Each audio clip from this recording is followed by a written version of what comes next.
Shane here. So in this figure painting tutorial, we're going to take a look at painting a fur-marked infantryman of the German army in World War II. So here's the finished piece, and we're going to start taking you through step by step to get this end result.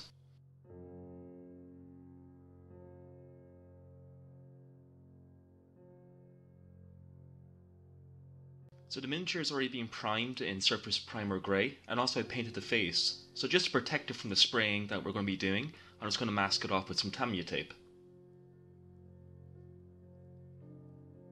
So the base colour over the entire uniform is going to be Vallejo German World War II field grey, and I'm going to apply this in several thin coats over the entire model.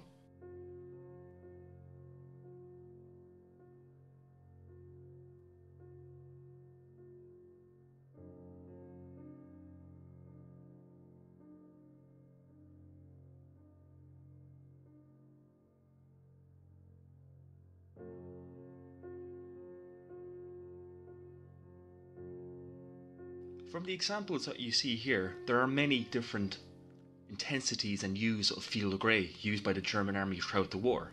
So we're going to be going for the 1943 pattern, which is almost an olive hue and saturation to the colour.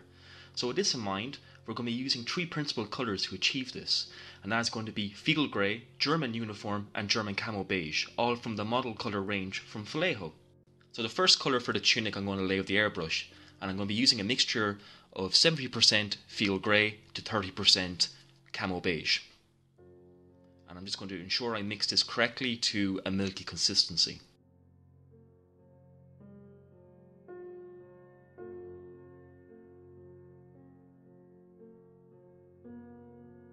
I'm going to apply this solely to the upper element of the model, so basically just his tunic.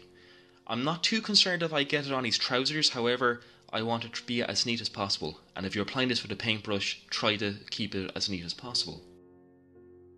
So for his trousers, we're going to add a little bit of German uniform to the mix, basically 10% to the original mix, and just add a bit of green into it, just to lighten it, to give it a slightly olive element or hue or saturation to the shade. And again, I'm just blocking this in with the airbrush. Once it's dry, I'm removing the masks, as from here on in we're going to be using paintbrushes. So using the camo beige, I'm going to start adding in his gaiters.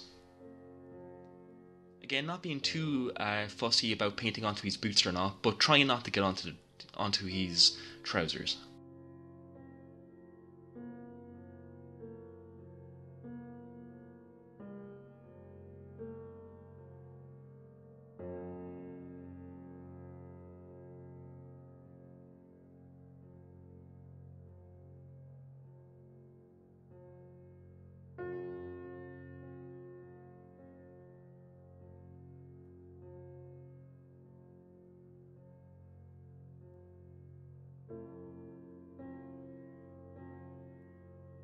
Since I still have this colour on my brush, I'm also going to paint in his bird bag using the camo beige. I find it more efficient to block in all the major colours instead of highlighting individual things as we go. So we're going to highlight all his equipment and his weapon, and then we're going to start adding the highlights collectively.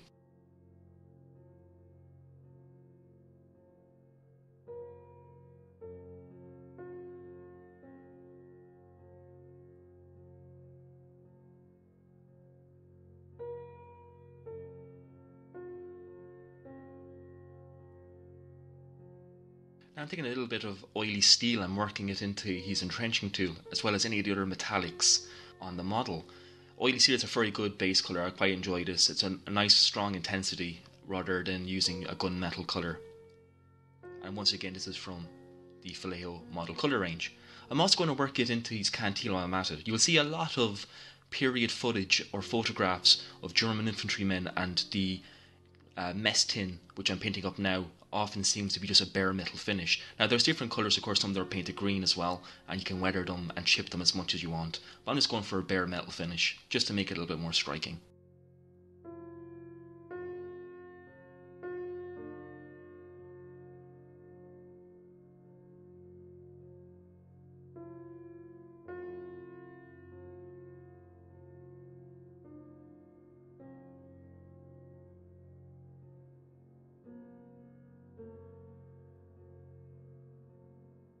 Now I'm taking some Vallejo flat earth. I'm going to start painting in the canteen with the flat earth colour. Again, I'm trying to be careful not to paint it into any of the other areas, especially not the bread bag. With the flat earth down, I'm going to start painting his helmet, and for this I'm using German extra dark green. As you'll often find with reproductions and original surviving, the helmets often tend to be a slightly darker green than the rest of the uniform. It also just helps break up the model ever so slightly.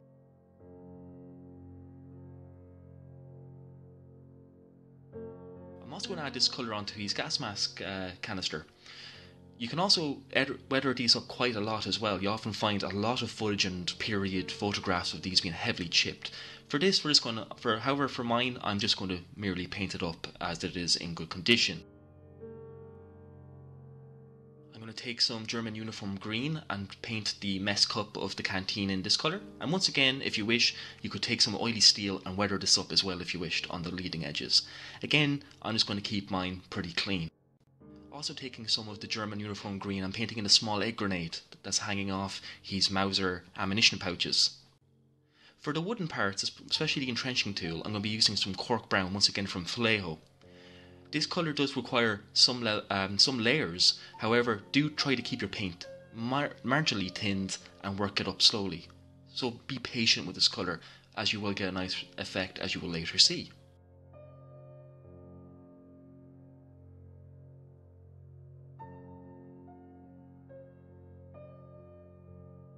For the rifle, I want to give it a slightly different wood effect, so I'm just going to apply flat brown from the Vallejo model colour range. This is a pretty thick colour, so do add a little bit of water to your brush just to thin it down ever so slightly. It gives you a bit more control and you won't mask any detail.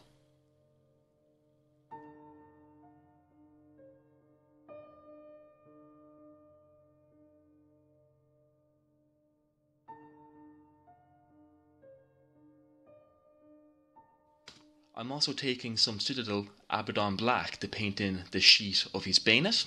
I'll also be using this colour for a lot of the glossy leather elements of his webbing and of his Y straps.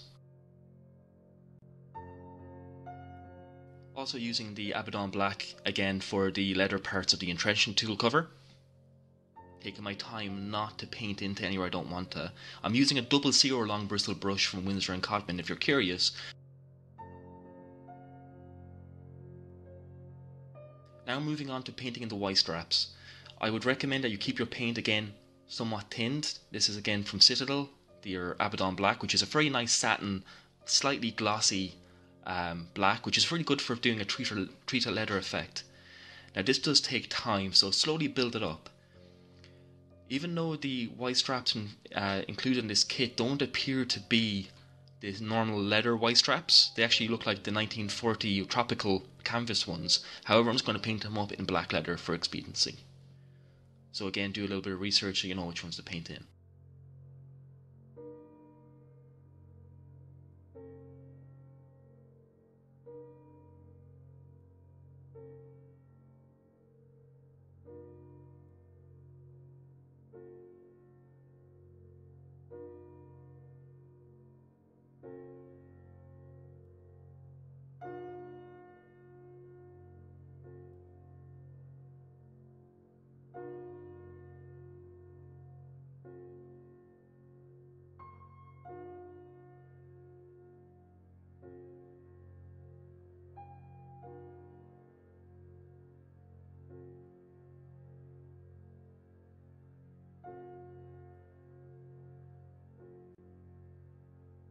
Now I'm painting in his boots using Vallejo German Panzer Grey.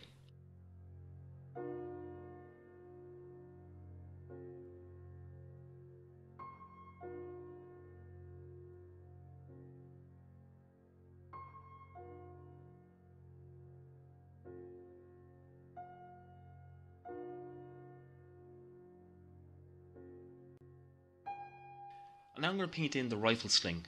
So I've made a small mixture of Vallejo red leather and I've mixed a small amount of Abaddon black just to darken it slightly to make a base colour.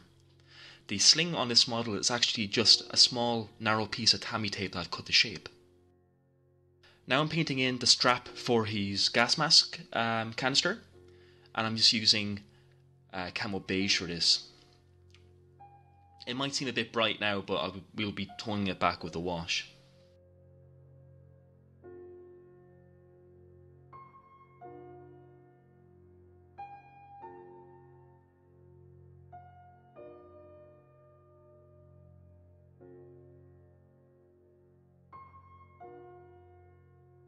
Now I'm painting in the metallics of the rifle using oily steel. You could also use gunmetal here if you wish. Depends how bright you want it. I'm going to be putting a wash over the metallics anyway to dark it down, so I'm going for a slightly brighter colour, just to compensate for this.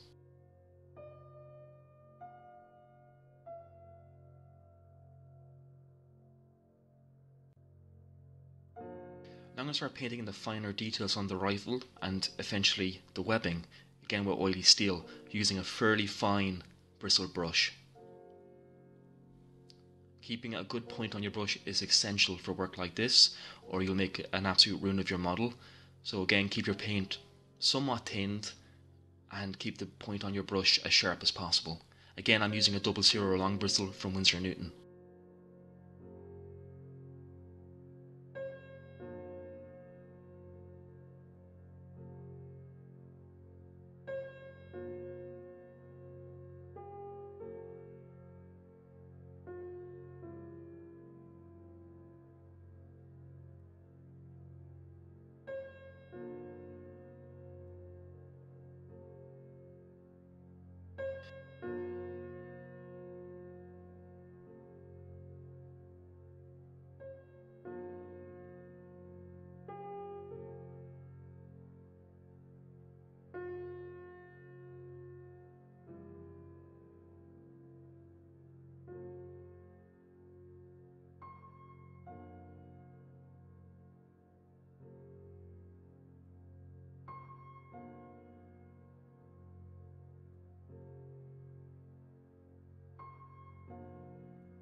So I'm going to paint in his undershirt, and for this I'm going to use a mixture of neutral grey and German field grey, again from Vallejo, mixed 50-50.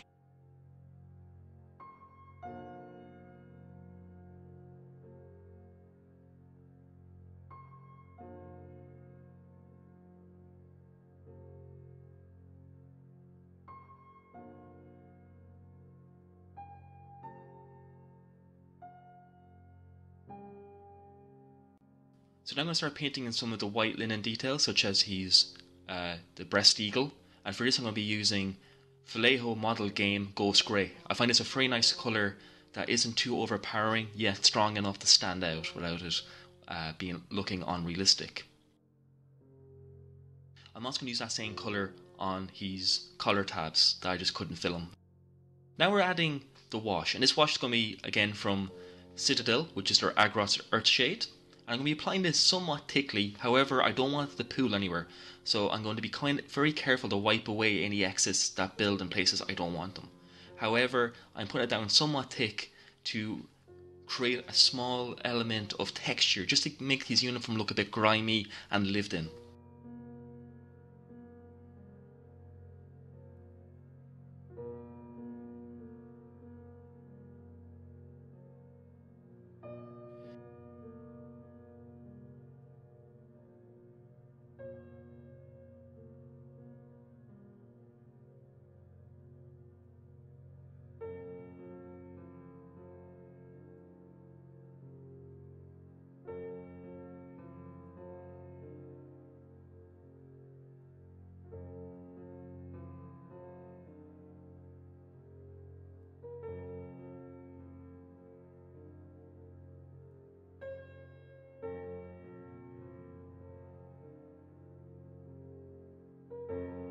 For the metallics, I'm going to add a wash of Null Oil, once again from Citadel.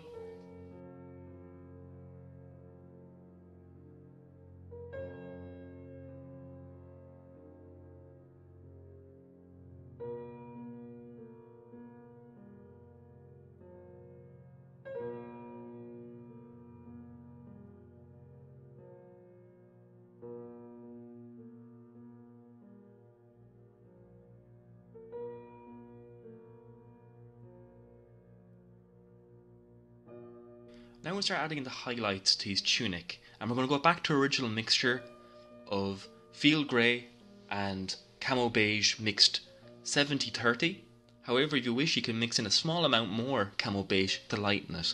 And we're just going to start working this into the tops of the creases and to the corners of his pockets and collar, and just slowly begin to work up the colour until it pops and gives a bit more definition. Easiest way to do it is hold the miniature under your light and see what parts reflect. If the model looks lighter under light, paint your highlight colour into that area.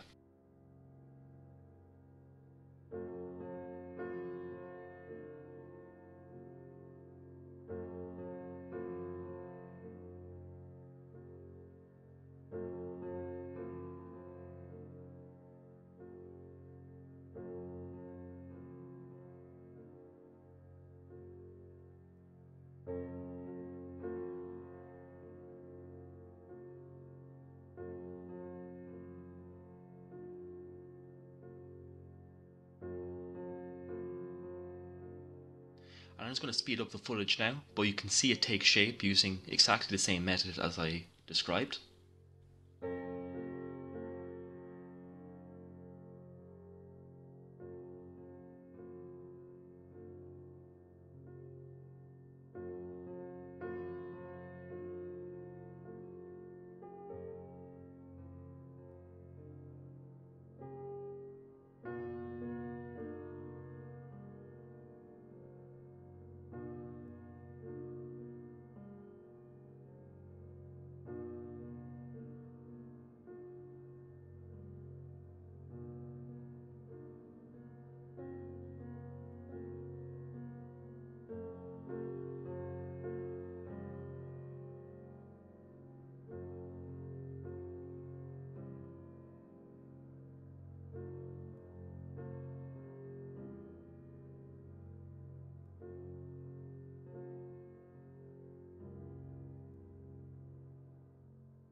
And it's going to highlight his undershirt again using our 50-50 mix of neutral grey and field grey.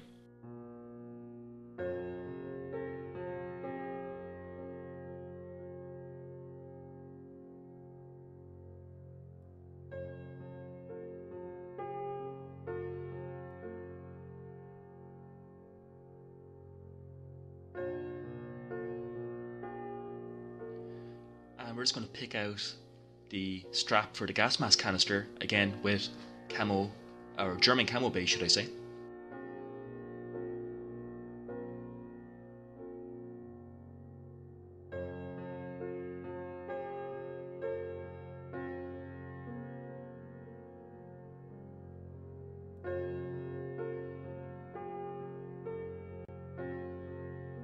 And now we're going to take some of our ghost grey once again and work it back into the white linen areas such as the eagle, the shoulder tabs and the colour board, or the collar board should I say.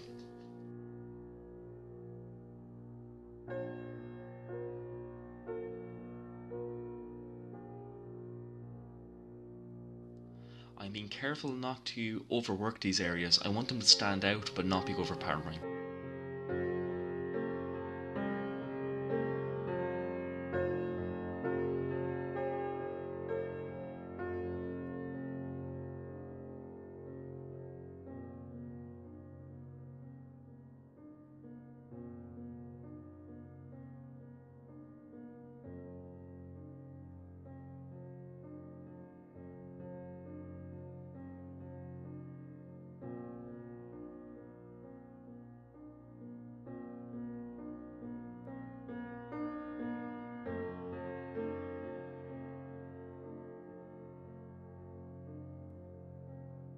Now I'm going to start working on the highlights for the trousers, and once again I'm going to be using our mixture of field grey, German camo grey, or German camo beige should I say, and German uniform green.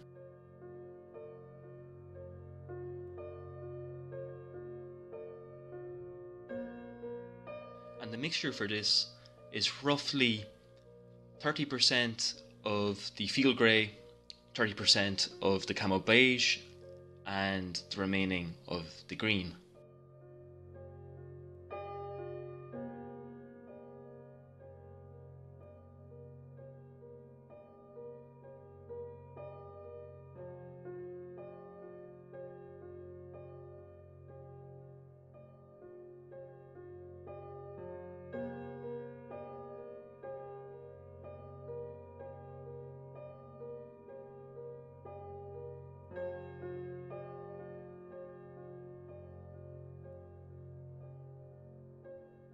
With the trousers highlighted, now I'm going to start adding some highlights and wood grain to his rifle. So for this I'm going to water down some Vallejo red leather, and I'm just going to add small wood grain streaks here and there.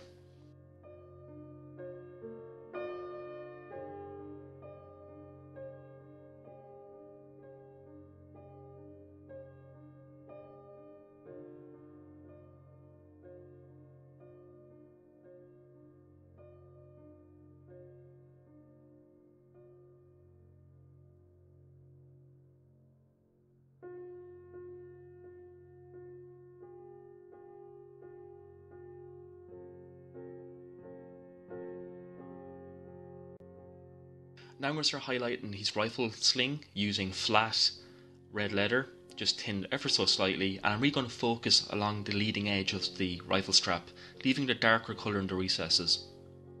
And then I'm coming back with the cork brown to highlight the entrenching tool, and as you can see I'm kind of doing it in a sweeping motion to simulate a worn down wood grain. The gas mask case is also getting a very simple highlight of the extra dark camo green.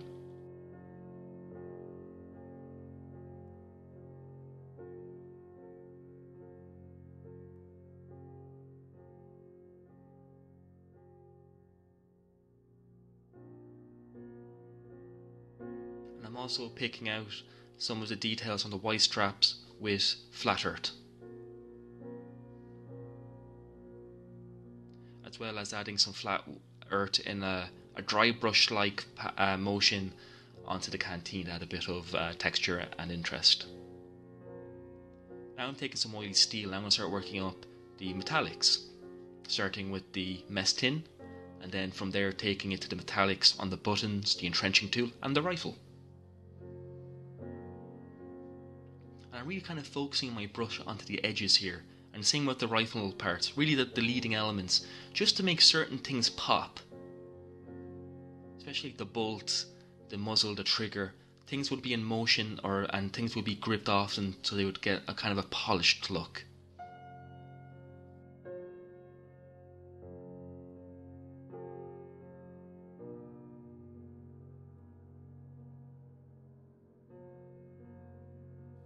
Now I'm just doing the same treatment to the buttons, just tapping in that colour, and the oily steel will immediately pop out the detail.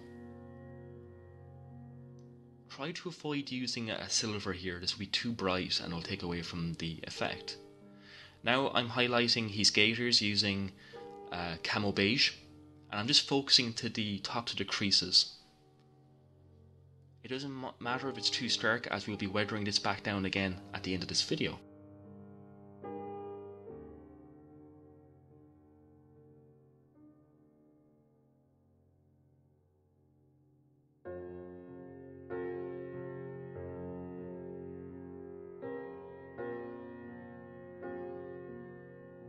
Now I'm going to dry brush a little bit of German camo beige onto the canteen again, just to add a bit more interest and a bit more texture to the material. And then as you'll see, I'll wipe away the excess just to give us a very subtle effect. I'm also going to paint in the strap, which I forgot about, for the gas mask case in flat earth, and then I'm going to come in with red leather and highlight it. I'm also going to take our highlight colour that we used for the tunic and kind of give it a dry brush of that colour. It's not a dry brush in the traditional sense. I actually haven't wiped the paint away, but I'm just applying a small amount of paint in a quick motion. Once that's done and dried, now I'm going to add a bit of weathering to the helmet, which I always like doing. And for that, we're going to use some oily steel, and we're going to focus on the rivets and the leading edges of his helmet, just to give it a bit of wear and tear. You can also chip other elements of his helmet if you wished. Now I'm going to start adding highlights to his boots, and for this I'm going to use Vallejo German Camo Black Brown. And I'm just going to focus onto some of the more raised and pronounced details. I'm going to leave the soles of his shoes in the original Panzer Grey. However, I'm going to focus on the tops of his shoes and where the laces are with this colour, just to add a bit of interest. Once again, I'm not going to highlight this too much, as I'm going to be weathering this down anyway, and a lot of the detail will be lost. Once that's allowed to dry, we can start adding some weathering to the model. So for this, we're going to be using some pigments from AK, in this case Dark Earth. And I'm going to use a very soft and haggard brush. I always think it's a good idea to keep some of your older brushes and use them for weathering. I'm just going to work in a small amount of this pigment to his knees and to his shoes, and a very small amount to the top of his helmet, just to simulate dust and dirt being kicked up by battle. It does make your model give your model that extra bit of life, and just helps it make it look that ever bit more realistic. Weathering your figures is a very good way to get that extra bit more out of your figure.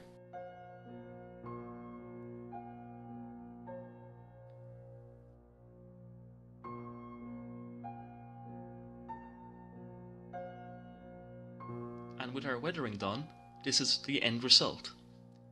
So with a little bit of work and patience, you can get a very nice and very sharp end result. I really hope you guys enjoyed this video.